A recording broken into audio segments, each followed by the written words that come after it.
Hello everyone and welcome in my YouTube channel. आज की इस वीडियो में हम बात करने वाले हैं jQuery विंडो इवेंट्स के बारे में।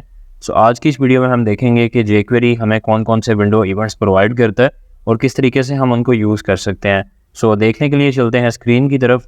Let's have a look on my screen and let's begin.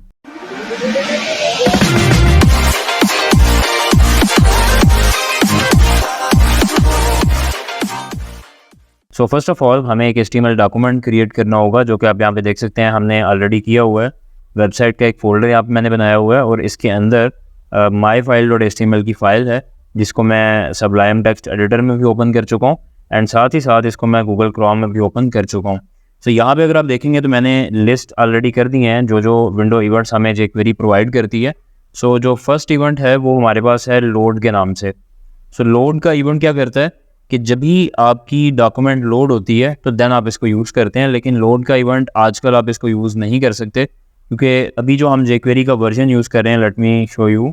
ये हमारा बेसिकली कोड है जिसमें हमने HTML का बेसिक स्ट्रक्चर यहाँ पे लिख दिया है और साथ ही साथ यहाँ पे हमने स्क्रिप्ट का टैग भी लगा दिया है, जिसके अंदर jQuery को हमने यहाँ पे jQuery का जो CD है ना वो यहाँ पे ऐड कर दिया है। यहाँ पे अगर आप देखेंगे तो jQuery का 3.7.1 वाला वर्जन हम यूज़ कर रहे हैं, जबकि jQuery 3 में इसको डेप्रिशिएट कर दिया गया है और लोड एंड अनलोड ये दोनों मेथड्स अभी डेप्रिशिएटेड हैं और न्यू वर्जन्स में अवेलेबल नहीं है। जबकि अगर आप 3 वाले वर्जन से पीछे चले जाएंगे तो देन आप ये इनको यूज़ कर पाएंगे, लेकिन स्टिल हो सकता है कि ब्राउज़र्स इनको सपोर्ट ना करें। लेकिन अब लोड का इवेंट क्या करता था?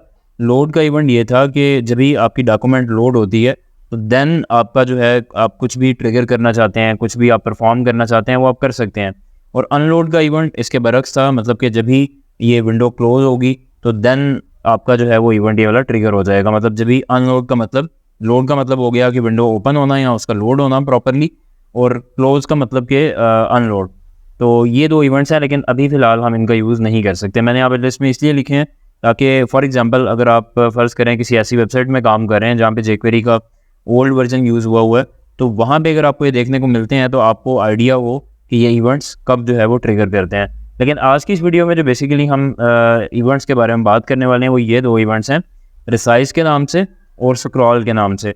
और ये लोड वाला इवेंट अब हम किस तरीके से यूज़ करेंगे इसका भी मैं आपको बता देता हूँ। फर्स्ट ऑफ ऑल तो हम यहाँ पे चलते हैं और यहाँ पे आके हम स्क्रिप्ट का टैग ओपन करेंगे और जो jQuery का बेसिक सिंटैक्स है वो मैं यहाँ पे लिख लूँगा। तो हम यहाँ पे डॉलर लिखेंगे, देन डॉक्यूमेंट एंड देन आ जाएगा .ready एंड यहाँ पे आ जाएगा फंक्शन।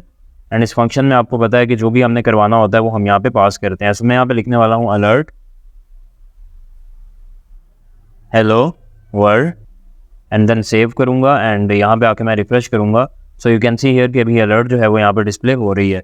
पहली तो चीज़ ये कि लोड का जो इवेंट है इसका हम सिंपली रिप्लेस कर सकते हैं रेडी वाले जो हमारे पास बाय डिफ़ॉल्ट jQuery का मौजूद होता है फंक्शन इसके साथ, क्योंकि document.ready फंक्शन भी एग्जैक्टली वही काम कर रहा होता है जो आपका लोड वाला इवेंट जो है वो करता था। अब इसमें क्या था कि जब डॉक्यूमेंट लोड होगी, और इसमें भी अगर आप देखेंगे तो डॉक्यूमेंट जब रेडी होगी तो बात तो एक ही है। तो इट मीन्स आप इसको चाहे यूज़ कर लें रेडी को या लोड को, दोनों काम एक ही करने वाले हैं। लेकिन चूँकि न्यू वर्जन्स के अंदर लोड वाला इवेंट ऑलरेडी, जैसा कि मैंने आपको बताया, डेप्रिशिएटेड है, तो आपको रेडी फंक्शन का ही यूज़ करना पड़ेगा। सिंपली जब भी डॉक्यूमेंट हमारी लोड हुई इसने यहाँ पे अलर्ट शो करवा दी। इसी तरह अगर हम यहाँ पे कुछ और ऐड करते तो इसने वो एक्शन जो है परफॉर्म कर देना था।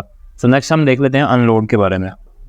अनलोड का जो इवेंट है वो बेसिकली क्या करता है कि आपकी जब भी डॉक्यूमेंट क्लोज होगी देन उसने ट्रिगर होना होता है और जो भी आपने यहाँ पे मेथड लिखा होता है वो या स्टेटमेंट आपने यहाँ पे ऐड की होती है परफॉर्म हो जाती है। लेकिन अनलोड का इवेंट जो है अभी चूँकि अवेलेबल नहीं है, jQuery 3 से पहले वर्जन में अवेलेबल था, तो अभी के लिए आप उसको यूज़ नहीं कर पाएंगे। नेक्स्ट हमारे पास आ जाता है रिसाइज का। तो रिसाइज का हम यहाँ पे यूज़ कर लेते हैं। सिंपली मैं यहाँ पे आऊँगा। अब चूँकि ये विंडो इवेंट है तो जैसा कि यहाँ पे आप डॉक्यूमेंट लिखते थे, आपको यहाँ पे डॉलर विंडो लिखना पड़ेगा एंड यहाँ पे आप डॉट लगा के जो भी आपका मेथड है वो यूज़ कर सकते हैं। जैसे कि रिसाइज यहाँ पे लिखा एंड देन फंक्शन आ जाएगा एंड यहाँ पे फ़र्ज़ करें मैं अगर console.log करवा लेता हूँ, you have resized the window, and then save करने के बाद जब भी मैं यहाँ पे आके रिफ़्रेश करता हूँ एंड Ctrl+Shift+I प्रेस करके मैं कंसोल में चला जाऊँगा एंड कंसोल में आप यहाँ पे देखेंगे you have resize the window यहाँ पे लिखा आ चुका है, क्योंकि अभी हमने जब भी इस कंसोल को ओपन किया तो विंडो ऑलरेडी रिसाइज हो चुकी है। और जब भी मैं इसको रिसाइज कर रहा हूँ आप देख सकते हैं कि वो ऑटोमेटिकली बार बार जो है वो एक ही एंट्री करता जा रहा है इसी वजह से यहाँ पे 108 या जितनी दफ़ा वो यहाँ पे प्रिंट कर रहा है वो यहाँ पे शो हो रहा है।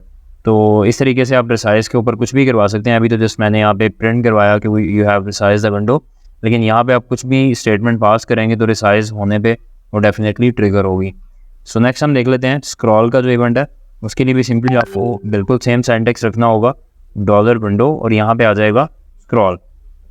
सेव करता हूँ एंड देन यहाँ पे आके आप लिखेंगे you have scrolled the window, save करूँगा एंड देन यहाँ पे आके मैं रिफ़्रेश करूँगा। एंड अभी चूँकि हमने इतना टेक्स्ट ही हमारे पेज में नहीं है कि हम यहाँ पे स्क्रॉल करें, सो सिंपली हम यहाँ पे कुछ पैराग्राफ्स ऐड कर लेते हैं। यहाँ पे पैराग्राफ्स ऐड करूँगा। सो इसके बाद सेव करता हूँ एंड देन यहाँ पे आके मैं जब भी रिफ़्रेश करूँगा, नाउ यू कैन सी कि अभी हमारे पास स्क्रॉल बार आ चुकी है, लेकिन स्टिल हम कुछ और टेक्स्ट भी यहाँ पे ऐड कर लेते हैं। सो ये मैंने कुछ डमी टेक्स्ट यहाँ पे ऐड कर रखा है। अब मैं कंट्रोल शिफ्ट आई प्रेस करने वाला हूँ एंड कंट्रोल में जाऊँगा एंड जब भी आप देखेंगे मैं स्क्रॉल कर रहा हूँ विंडो को, अब यहाँ पे आ चुका है यू हैव स्क्रॉल्ड द। तो जितनी दफ़ा मैं यहाँ पे स्क्रॉल कर रहा हूँ यू कैन सी कि उतनी दफ़ा ही वो मैसेज प्रिंट होता जा रहा है। तो अब मैसेज प्रिंट करने की बजाय आप यहाँ पे अगर कुछ और परफॉर्म करवाना चाहते हैं तो वो भी डेफिनेटली आप कर सकते हैं। सो ये तो था बेसिकली विंडो इवेंट्स के बारे में कि विंडो इवेंट्स क्या होते हैं एज ए क्वेरी में और कौन कौन से हमारे पास अवेलेबल है, इस तरीके से हम उनको यूज़ कर सकते हैं। सो उम्मीद करता हूँ वीडियो आपको अच्छी लगी होगी। नेक्स्ट वीडियो में हम बात करने वाले हैं क्वेरी गेट मेथड्स के बारे में और सेट मेथड्स के बारे में। सो मिलते हैं नेक्स्ट वीडियो में। थैंक यू, अल्लाह हाफिज़।